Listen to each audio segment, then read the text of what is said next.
Hello! So, just like the last video I uploaded, this is going to be one where I don't have my face cam because I'm using it for this. I'm using it for the mat, for the hand cam today. There would be a face cam, but I don't have one at the minute. So, hey, if you want to help fund that, you could always, uh, you know, give me a channel membership or a subscription on Twitch or something like that. But otherwise, we're just gonna go ahead. So this video is kind of a deck profile branded for the post-ban list format, in which my deck list doesn't actually change really, but it is also a bit of a response video to my good friend Galzo. Now, Galzo is a very good branded play. He won Israeli Nats, as well as just generally putting out some really good content and all that for the deck and doing a lot of cool theorying. But we fundamentally have some disagreements on the way to build the deck, especially post-ban list. And I have unfortunately noticed some interesting tweets coming from him recently. So we'll start with this one. So here he claims that he is giving up on playing Lilith. Now this is very disturbing information to me, and I have no idea what is going through his head with that. I have not seen his most recent deck profile in its entirety, but, you know, I'm just going to assume that the reason is wholly based on the fact that he is not playing the truly based and epic Nadir build I'm about to demonstrate to you today. Now, if that wasn't bad enough, let's look into some of his later posts in which he makes some more disturbing comments, such as that the expulsion lock is still alive post-expulsion ban. This is complete misinformation. As you all know, this deck does nothing without Puppet, except what I'm going to show you. And, of course, there's some images he didn't want you to see, such as this one. You know, it's all a little concerning, but I thought the public should know. We're just going to move on and show you the true and real way to play branded this format. So let's go ahead and start with that. So we're going to be picking up first with some staple stuff. So there are maybe 9 staple slots in the deck with how I'm playing it at the minute. The cards I'm showing here don't really mean anything. It's basically just, hey, we can play 9 staples in the deck if you make the space by playing this build. So it's pretty much just, you know, these could be anything. I think these two are still going to be pretty good. Maybe not perfect though. I can very much see these two, Ghost Ogre and Droll, changing next format. It really depends on how the format shakes up, but I think Kaijus are going to be really good, especially just because they instantly add a Rise Out and you win. And they're not bad until a bunch of other matchups. And then, of course, I'm playing the 3 generic spells we play, our 2 searchers, which are going to be even better without Droll in the format, if it is not that common in the format, and Cold Buy is really good to hit Ash, and doesn't require us to be playing Ash plus Crossout, which I am not playing. I do not like Crossout, I will never run it unless I absolutely have to, and I do not believe you have to. So, looking at the actual core of Branded, what are we looking at? Well, everyone's kind of saying on this, and this was something that I basically settled on after talking to my good old friend Joe Branded, who top 32'd at UK Nats this weekend, so you should totally go check out his deck profile, which I'll link in the description. But he basically, after having a conversation with him, I was convinced 3 Albaz is the way to go, especially when Cash is still in the format. You really want to make sure that you don't lose access to them, but especially with Runic, really scary that you might just lose some copies of Albaz to banishing, and you really want those to be in deck. Obviously you want to be on 3 Alaba, and I am on 2 Cartesia, which is getting pretty standard, but I am also on 2 Quem.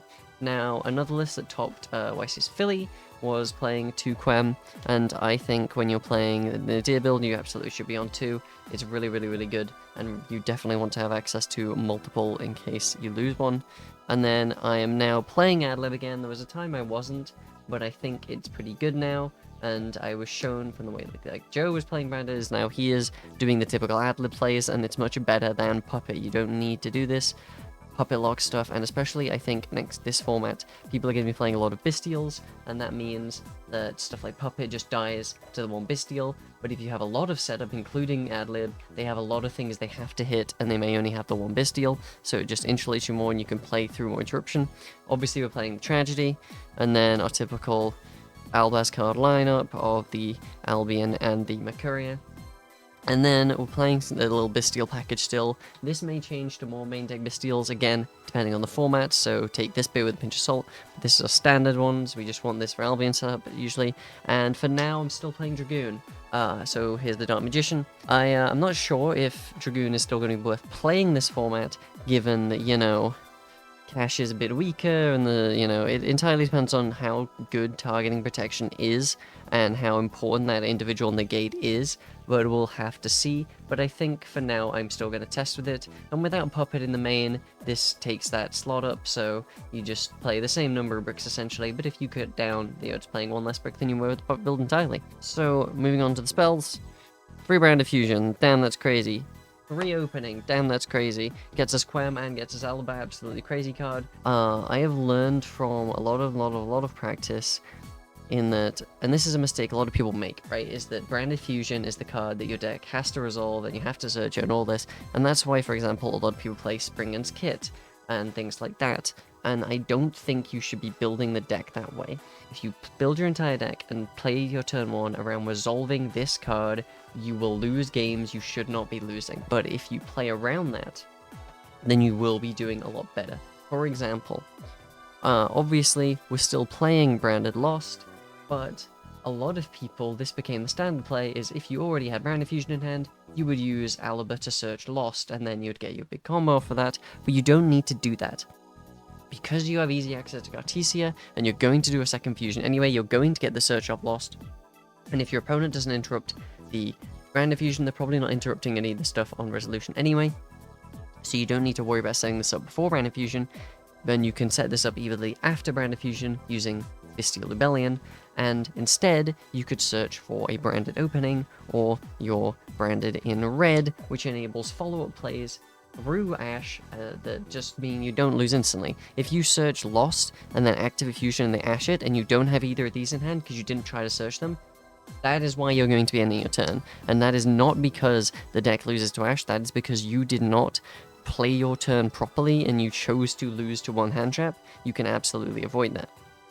And of course, the other ways we're going to be playing through Ash and other hand traps and extending is Fusion Deployment. I'm only on 2 at the minute, maybe this will go up. Joe was on 3. I don't know yet. I think 2 is fine and it keeps the deck count low, but I could absolutely see it going up again. I just found myself having it not do as much as I wanted to a lot of the time. And then, of course, the build we're playing is Nadir, so 3 Nadir Servant. This gets us to Quem, it lets us play through Ash, and then we're playing the 1 Retribution. It's still pretty good. It's your send off Saranir, it's a good send off of Albion and of Quem. It's just really nice to get that recursion. It gets you into things like red, Lost opening that you would not normally have access to with your regular hand. So that is our main deck. Moving on to our extra deck, it's pretty standard at this point. I've actually cut down from 2 Lilith to 1. The reason I was playing 2 Lilith originally was that I wanted to have 1 to send off Nadir and the other 2 special with Grangrenol, but I found out I don't really find myself wanting to summon Lilith that much off of Queenol. Paradis or Quem are often just completely fine, great targets anyway, so you don't need to worry that much. I'd rather have that extra deck slot for such a tight extra deck for something else than the second Lilith. You don't even necessarily always send Lilith off of Nadir, so it's perfectly fine to only play the 1. And then we got our regular generic stuff, of course, the Guardian Chimera, the Dragoon, which I think we only need to play 1 of now, not having access to Diablosis, of course, and then the Drextapelia, and then the Masquerade, obviously for burning in time, and Guinol, and of course the Quaridus, our other Despian target. This is a very standard extract. I feel like these cards are in every single branded extra deck, except specifically like Lilith, because that's a variant thing, but I think this is pretty much standard, and if you're deviating from this in terms of these individual cards being in your extra, I'm a little concerned. Maybe if you're trying to fit in super poly targets, but I really don't know how I feel about super poly. I might try it, we'll see. Then we're going for our Albaz Dragons, Titaniclad, really crazy, because it's just Quem. Rinbrum, really crazy to send. We just use the graveyard effect all the time now. I very rarely actually summon this. Mirror Jade at 2. The Tekkenmon pretty much comes up all the time, even ignoring cash stuff. 1 Lubellion, never need 2 now because this is never getting ripped from your extract now. The 1 Sanctifier, even without a lock, this card's really crazy, it does a huge amount. And the 2 Albion, you want one to make and you want one to send later. Very, very good card. You absolutely need to be playing multiple. I feel like this is a very standard extra deck and not one that's particularly controversial. I don't think there's much to agree on. Maybe specific ratios, maybe fit in super fully targets. Maybe I'll try super fully build at some point, but it's just so hard to find the space in here. As for side deck, though, again, the format I've not really settled on. I don't know what it's going to look like, but the cards that I'm still thinking about and might actually decide to go through with are things like Tikaboo.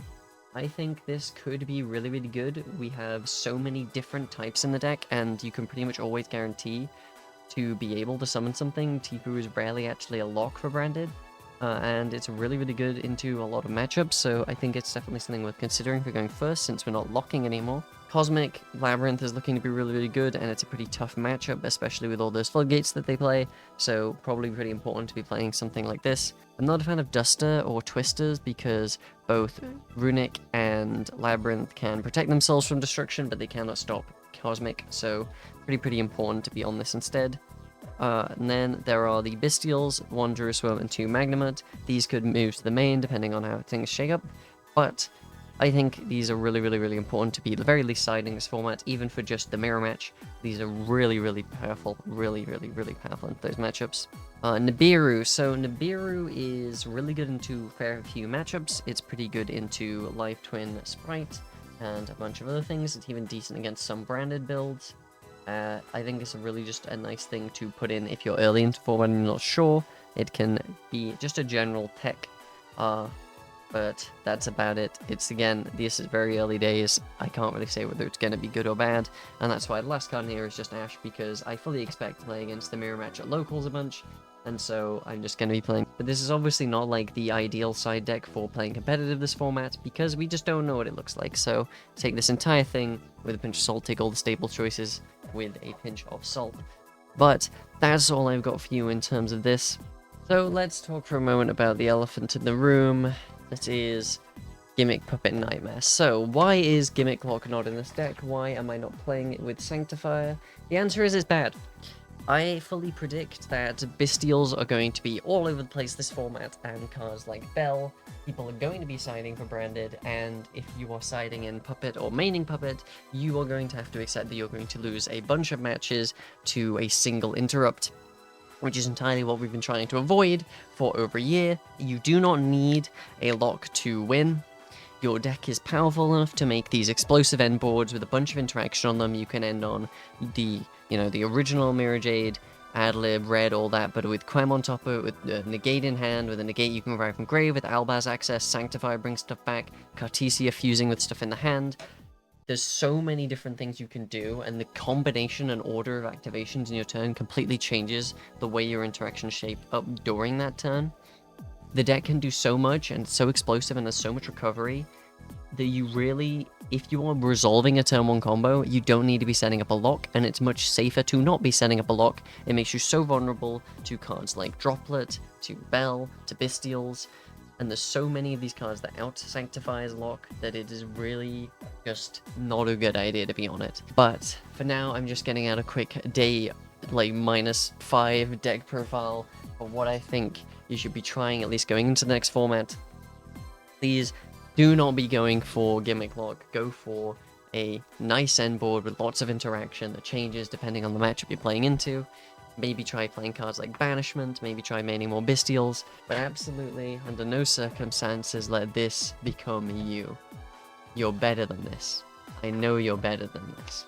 Anyway, I have got locals to go to, and this opening hand won't draw itself. See you guys next time.